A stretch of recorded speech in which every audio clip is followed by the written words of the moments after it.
Secret ने कैसे बदला मेरा जीवन, लोगों की सच्ची कहानियाँ, जिसकी ऑथर है रोंडा बर्न। इस किताब से एक और कहानी लेकर आई हूँ जिसका नाम है यात्रा के आजीवन सपने। जहाँ तक मैं याद कर सकती हूँ, मैं हमेशा से सैर सपाटा करना चाहती थी। मेरी राय में संसार को देखने और पृथ्वी की हर चीज़ का अनुभव करने से ज़्यादा बड़ा वरदान और कोई नहीं है। मुझे याद है, हाई स्कूल में पढ़ते समय मैं जर्नल में लिखती थी कि किसी दिन मैं यात्रा करूँगी। अब जब मुझे एहसास होता है कि उस वक्त मैं 10 सीक्रेट का इस्तेमाल कर रही थी, हालांकि मुझे इस बात का बिल्कुल नहीं पता था, लेकिन मेरा पहला लक्ष्य कॉलेज की पढ़ाई पूरा करना था। अमेरिका की मंदी मनोबल को तोड़ने वाली थी और कई बार बहुत कुंठाजनक भी।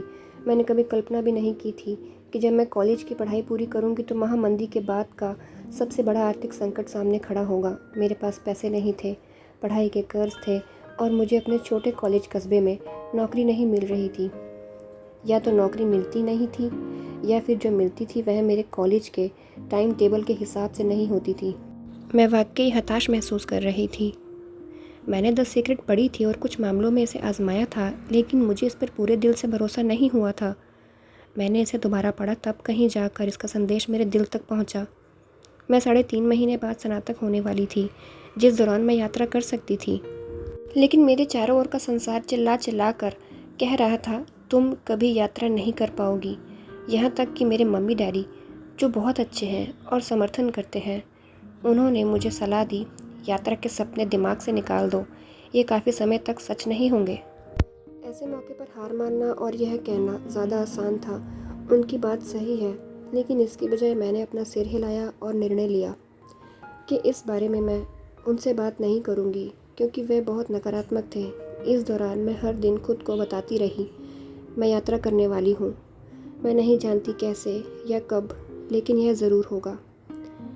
मैंने एक स्वप्न बोर्ड बनाया और उस पर उन जगहों का चित्र लगा लिया जहाँ की मैं सैर करना चाहती थी। हर रात मैं जर्नल में लिखती थी। मैंने ज़िंदगी की हर उस चीज़ की सूची बनाई जिसके लिए मैं कृतज्ञ थी। वे चीज़ें जो मुझे लोगों में अच्छी लगती थी, वे चीज़ें जो मुझे खुद में अच्छी लगती थी आदि। मैं लिखती थी कि मैं संसार देखने का अवसर मिलने पर कितनी कृतज्ञ हूँ और इससे मेरी आत्मा को कितना सुकून मिलेगा। कई सप्ताह तक इस जर्नल लिखने के बाद मुझे महसूस हुआ मानो मुझे यह अवसर सचमुच मिल गया हो। मुझे पूरे दिल से पक्का भरोसा हो गया था कि यह ज़रूर होगा।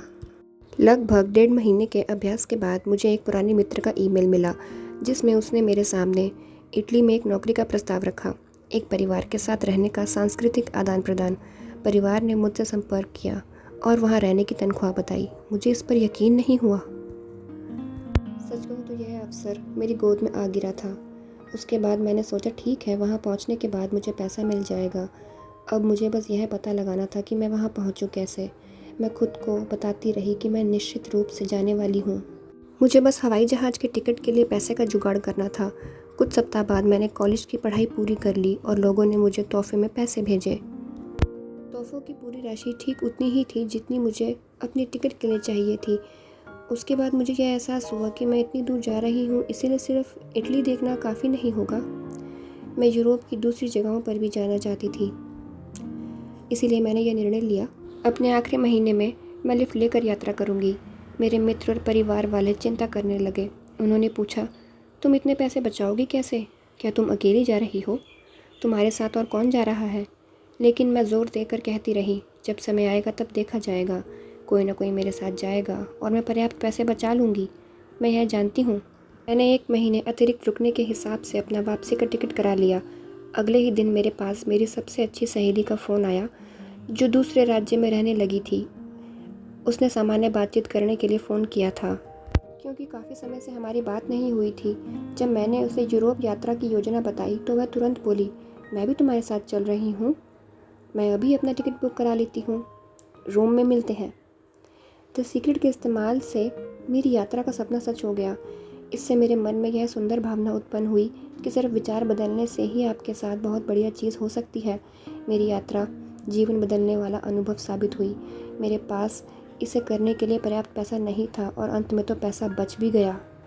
यहाँ पर एशले ने अपने जर्नल में लिखकर इस तरह काम किया मानो उसे उसकी मनचाही चीज़ मिल गई थी।